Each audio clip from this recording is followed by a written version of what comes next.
Hi everyone, welcome back to my channel. ఈరోజు అయితే మేము నైట్ వచ్చి డిన్నర్ రెడీ చేస్తున్నాను. ఆ డిన్నర్లోకి చికెన్ గ్రేవీ ఇంకా మా అమ్మమ్మ చెప్పిన ప్రాసెస్లో చపాతీ అనేది రెడీ చేస్తాను అన్నమాట. ఇక్కడైతే నేను చికెన్ గ్రేవీ కోసం రెడీ చేస్తున్నాను. సో నేనైతే కళాయిలో కొంచెం ఆయిల్ తీసుకున్నాను. అది కొంచెం వేడయ్యాక ఆనియన్స్, టమాటో ఇంకా కొత్తిమీర ఆకు వేసుకున్నాను. సో అవైతే మనం నీట్గా కుక్ చేసుకోవాలన్నమాట. పచ్చి పచ్చిగా ఉంటే స్మెల్ వస్తుంది. సో నేను ఇప్పుడైతే సాల్ట్ అనేది యాడ్ చేసుకున్నాను. సాల్ట్ వేయడం వల్ల ఏంటంటే వేగంగా ఉడుకుతాయి అన్నమాట ముక్కలు. అందుకోసమని టేస్ట్ కోసం ఇక్కడ కాజు కూడా యాడ్ చేసుకున్నాను. సో వాటన్నిటిని కొద్దిసేపు ఉడికించుకుందాం.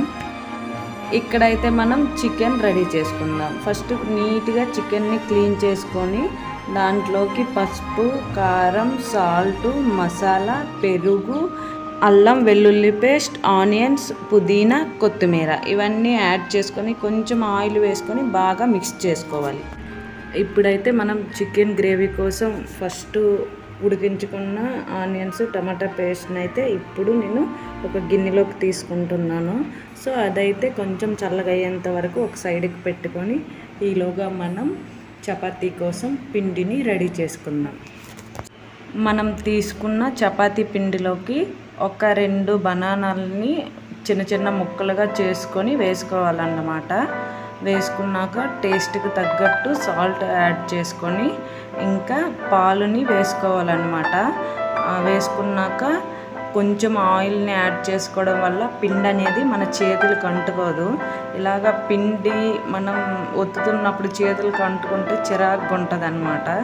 అందుకే అలా అంటుకోకుండా ఉండడానికి నేనైతే ఎప్పుడు కూడా ఆయిల్ అనేది యాడ్ చేసుకుంటాను అనమాట.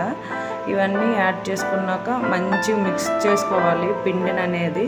సో మొత్తం ఒత్తుకున్నాక మనం ఒక సైడ్కి పెట్టుకోవాలి. కాటన్ క్లాత్ ఏదైనా ఉంటే దాన్ని కొంచెం వాటర్లో ముంచి పెట్టుకున్నా ఓకే, లేదంటే ఏదైనా స్టీల్ది గాలి వెళ్ళకుండా పెట్టుకుంటే సరిపోద్ది. మధ్యలో కొంచెం వాటర్ని యాడ్ చేసుకొని మనమైతే తయారు చేసుకోవాలి. సో ఫైనల్గా అయితే ఇక్కడ కంప్లీట్ అయిపోయింది. అది ఒక సైడ్కి పెట్టేద్దాం. నేనైతే ముందుగా కలిపి పెట్టుకున్న చికెన్ని ఇప్పుడైతే ఉడికించుకుందాం. సో ఇప్పుడు మనం కుక్ చేసుకోవాలన్నమాట. కొంచెం ఆయిల్ యాడ్ చేసుకోండి, ఎందుకంటే ఆయిల్ యాడ్ చేయకుండా చికెన్ వేస్తే కింద అంటుకుంటుంది. దానివల్ల ఆల్రెడీ మనం దాంట్లో అన్నీ వేస్తాం కాబట్టి ఇంకా దానికంటూ పెద్ద ప్రాసెస్ ఏమి ఉండదన్నమాట. సో ఆ విధంగా అయితే అన్నీ యాడ్ చేసుకున్నాక ఇప్పుడు మనం టమాటీ ఆనియన్స్ పేస్ట్ అనేది రెడీ చేసుకుందాం గ్రేవీలోకి. ఇక్కడైతే నేను రెడీ చేసుకున్నాను. మరీ థిక్గా లేకుండా కొంచెం లూజ్గా ఉండే విధంగా మనమైతే మిక్సీ కొట్టుకోవాలన్నమాట.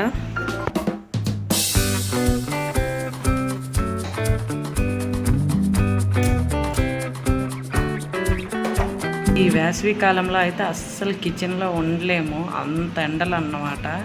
కానీ రోజు మొత్తంలో సగం టైం అంతా కిచెన్లో ఉండాల్సి వస్తుంది. మార్నింగ్ టిఫిన్ చేయాలి, మధ్యాహ్నం అన్నం వండాలి, నైట్కి డిన్నర్ చేయాలి. మొత్తం టైం అంతా ఈ కిచెన్లోనే గడిచిపోతుంది. ఇక్కడైతే చికెన్ ఉడుకుతూ ఉంది. ఇప్పుడైతే నేను చపాతీని తయారు చేసుకుంటాను. దానికోసం నేను ముందుగా కలిపి పెట్టుకున్న పిండిని చిన్న చిన్న బాల్స్గా చేసుకొని ఇంకా చపాతీలని రెడీ చేస్తానన్నమాట. ఎంత వేడిలో ఇప్పుడు చల్లగా ఒక ఐస్ క్రీమ్ తింటే స్వర్గంలో ఉన్న ఫీలింగ్ వస్తుంది అన్నమాట. సో అందుకే మా మాయ్య ఐస్ క్రీమ్ తేయడానికి వెళ్ళారు. సో ఇక్కడైతే ఐస్ క్రీమ్ తీసుకొచ్చారు. ఇప్పుడైతే నా చికెన్ అనేది మొత్తం ఉడికిపోయింది. నేను కొంచెం కాజు యాడ్ చేసుకుంటాను పైనుంచి. సో యాడ్ చేసుకున్నాక ముందుగా నేను తయారు చేసుకున్న పేస్ట్ని కూడా యాడ్ చేస్తాను. ఒక 5 మినిట్స్ ఇలా కుక్ చేసేసాక చికెన్ అయితే ఇక్కడ రెడీ అయిపోయింది. ఫైనల్గా కొత్తిమీర పైనుంచి వేసేసాను. సో ఇక్కడైతే బటర్ని కూడా యాడ్ చేసుకున్నాను టేస్ట్ కోసం అన్నమాట. ఇంట్లో బటర్ ఎక్కువ ఉందన్నమాట. అందుకోసమే బటర్ని ఏ వంటల్లో వేస్తారో ప్రతి దానిలో వేసి పోకుండా కంప్లీట్ అయిపోవాలన్నమాట. అందుకోసమేని ఇక్కడైతే ఐస్ క్రీమ్ని టేస్ట్ చేస్తాను. చపాతీ కూడా కంప్లీట్ అయిపోయింది. ఇక్కడ మా బాబు చూడండి ఐస్ క్రీమ్ మొత్తం తిని ఈడు వేసాలు అన్నీ అయ్యేలాట వేసాలే ఈడుకున్నాయి. ఇక్కడ మా డిన్నర్ కూడా రెడీ అయిపోయింది. Chapati with chicken gravy ready. ఇంకేముంది, తినేయడమే. సో ఇప్పుడైతే అసలు కర్రీ ఎలాగుందో మా చెల్లిని ఇంకా మా ఆయన్ని అడుగుదాం, వాళ్ళు ఏం చెప్తారో విందాం. టేస్ట్ ఎలా ఉందో చెప్పు మాయ అంటే సగం తినేసారు కానీ టేస్ట్ ఎలా ఉందో చెప్పట్లేదు, అంత టేస్ట్గా ఉంది కాళ్ళ.